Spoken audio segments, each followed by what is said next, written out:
What's up YouTube? It's Luca here again. I'm back after a good couple of months away. I haven't really got time to make much content, but I'm back here today just to show my Gren Maju the Eyes deck profile. I played this in locals for the last 2 weeks, and I was XO in both of the locals. So I went 4-0 in locals before, and then 4-0 again. So 8-0. I didn't go undefeated. I obviously lost a few games, but I highly recommend people play this build. I honestly think that this build is super strong, and the combos on it are very good, and your opponents really don't expect what you're about to do, essentially.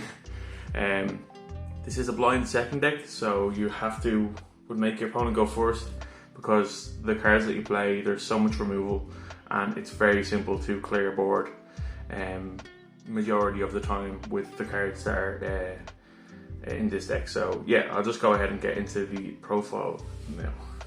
So to start off, obviously play 3 of the big guy, the best guy, 3 Gren Maju.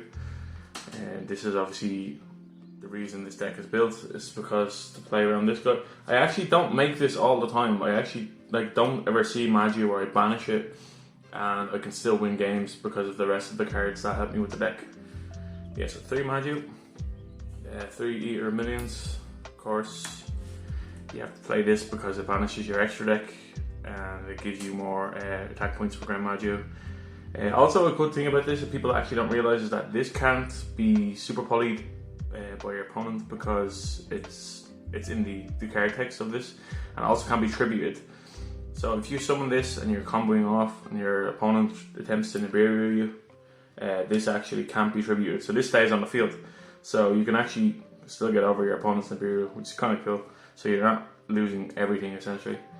But yeah, banishing cards face down when you're attacking it is pretty good. It removes like all of them problematic cards. 3 Gizmekarochi. Again, this card is self-explanatory. Banishes 8 from the top of your deck, face down. Then special summons from grave or from hand, and it's also a level 8, which is like probably the best thing about it, which makes this deck even stronger. And then 3 Alpha Master Beasts. I have to play 3 of this. Some people play 2, I play 3, because the card is just a free special summon when you're like going second, and it's essentially like Kieran. Magic Spectre Kieran, where you can just return itself and something else. But the only thing is, this card can special summon as much as you can, as much as it wants, as long as your opponent has more attack points than you do, and it's also, again, it's level 8, so yeah, has much more synergy with the deck. Danger package. I play 3 Thunderbirds and I play 2 Bigfoot. The reason I play 3 Thunderbirds and 2 Bigfoot is because I'm more worried about my opponent's back row than my opponent's monsters. I have much more cards to deal with monsters and not so much to deal with the back rows or sets. So the Thunderbird is much better. So I played the 3 Thunderbird and the 2 Bigfoot. You could play 3 and 3, but I'd honestly would recommend just playing the 2 of the Bigfoot. You wouldn't need to max out on that one. Kaiju package. 1 Dogoran, 1 Gamma-Seal, and 2 Gadara. I mostly picked these because they're level 8s. I didn't pick them because of what other things. You could use 2 Dogorans, a Gamma-Seal, and a different level 8 Kaiju, or 2 and 2, but I just decided to mix this around. That bird deck is not a thing right now, but you could play this in case they use the Wind Barrier statue on you. If you can search it with Slumber. So if you somehow discard Slumber, you can search this and hopefully continue to play. And then I have 3 Dimension Shifter. Obviously you want to stop your opponent from actually resolving stuff in the graveyard. Decks like Prank Kids and Phantom Knights, they rely on the graveyard. A lot more decks recently rely on the graveyard too, like Tri Brigade and stuff. So as soon as your opponent summons a monster, you can drop the Shifter, and hopefully your opponent can't really do much, and then it should be an easy turn for you. I play 1 Pankratops again because Pankratops is just easy removal, and you're going second, so it's a must-have. 3 Nibiru. This is the only hand trap I play in the deck. I don't play Ash. I don't play Baylor or Ghost Bell or anything like that. The only card I need is Nibiru, because if you need to remove your opponent, if you can't remove your opponent's board, they more than likely are just comboing off. So this stops my opponents from getting so far to where I can't actually stop them. So if my opponent, let's say, does a lot of combos and then goes into Anaconda to attempt to summon Dragoon, you can try stop them before that. Also other decks like Salomon Greats, this is really good against, and Prank Kids too. You can stop them at a certain point of their combo, and you can really make it difficult for them.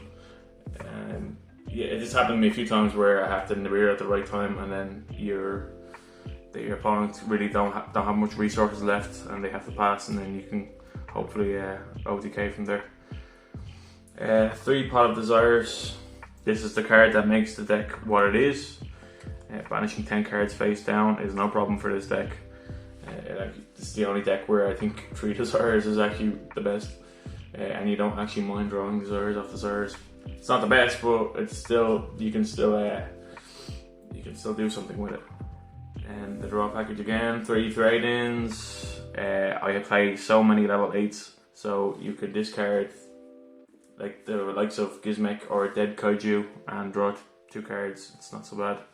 I play 1 Call by the Grave because that one, and yeah. I play 2 Interrupted Kaiju Slumber. This is actually very good. It's very aggressive. If your opponent can't stop this, you give your opponent a level 8 Kaiju, and then you have a level 8 Kaiju. So in a situation where you have an alpha in your hand, the Master Beasts, where is he? If you have an alpha Master Beast in your hand, give your opponent the stronger Kaiju. So you give them, just say you take Gamma Seal, you give them the stronger Kaiju, they have more attack points than you, so you can special summon Alpha for free. And then you can either do the rank A combo, or you can just beat down your opponent with the monsters. I play 1 Regeki because I was just filling out the deck. It's 45 cards. I had 44 cards and I was like, I'll just throw Regeki in. Surprisingly, Regeki's really good. And I also play Harvey's Feather Duster to stop to blow out the back row. You need to destroy back rows in this deck. This is why I play 3 Lightning Storms in the main deck. You have to not let your opponent activate traps against you. It's just crucial that you need to destroy the back row. Monsters aren't so bad because you know exactly usually what the monsters do. The back row, you have no idea what it could be. It could be anything. So you have to eliminate the back row. And 3 Lightning Storms is definitely the best card. And the last 3 cards in the deck are 3 Infinite Impermanence. I just play this because it's some sort of, I wouldn't call this a hand trap, but it's still a good card. It's also, if your opponent makes you go first, you can still have some sort of backup. But the Impermanence is very good in stopping your opponent, and also it's good against the likes of, just say your opponent has an Appaloosa on their turn, you can just stop them from there. Okay, so the extra deck, I play 1 Link Karibo and 1 Anima. They're the Link ones. Anima is really good with the Eater of Millions. If your opponent summons in near the extra monster zone, you can summon an Eater of Millions and then put the Anima up and take their monster. So it comes up a few times. Nightmare Phoenix and Unicorn. These are just removal. And sometimes you have to go into these. Some Floodgates.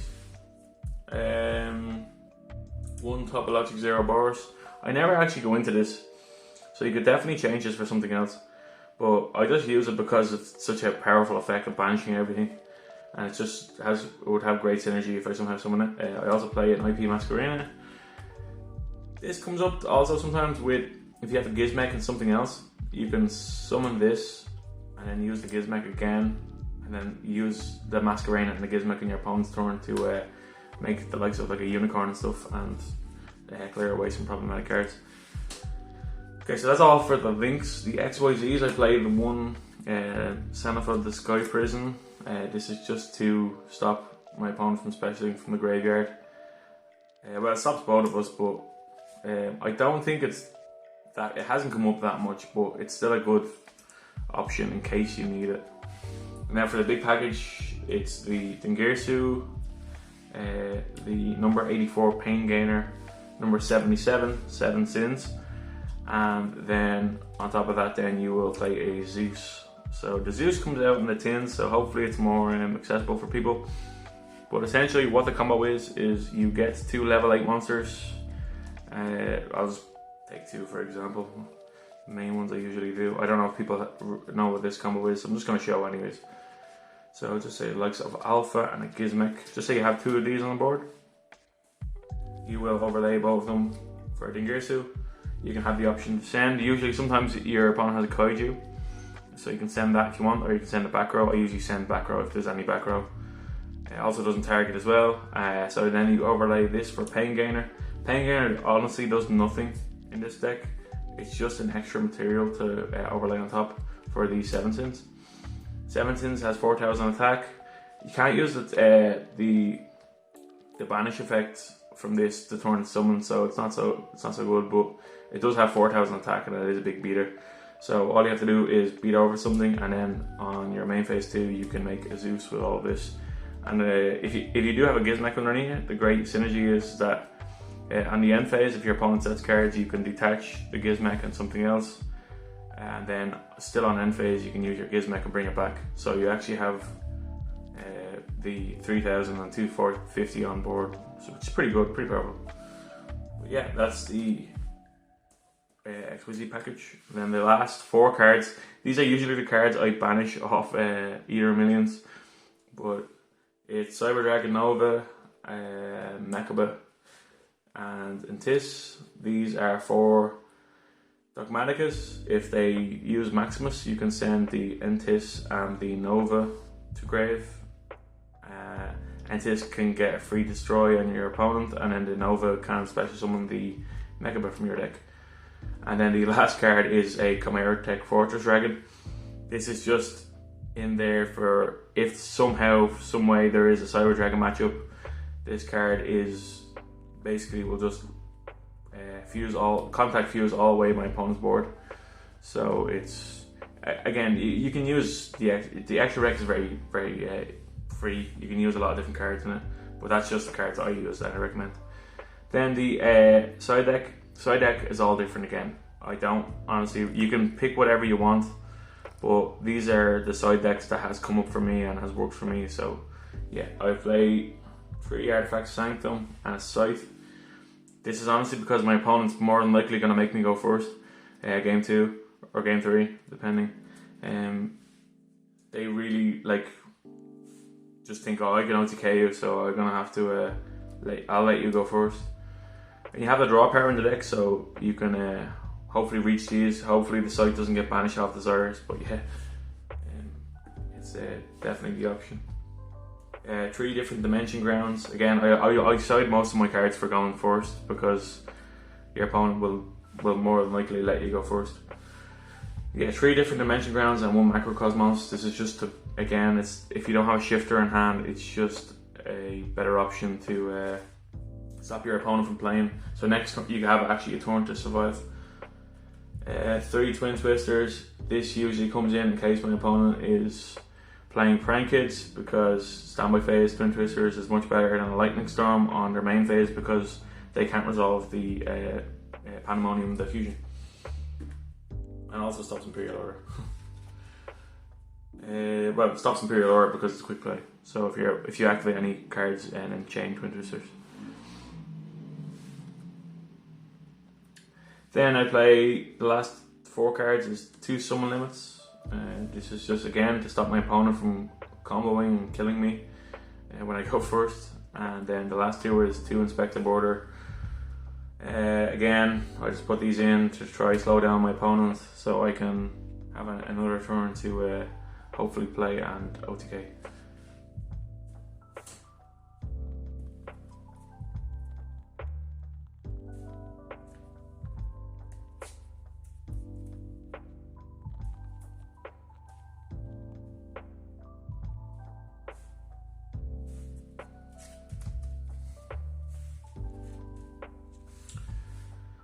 So yeah, that was the profile. If you like the So yeah, that was the profile. If you liked the profile or the video, please like, it really helps. And comment down below if you want to see any more type of deck profiles, or if you want to know anything about the deck, please ask me and I'll be more than happy to help you. So yeah, thanks guys, appreciate it, and have a good day.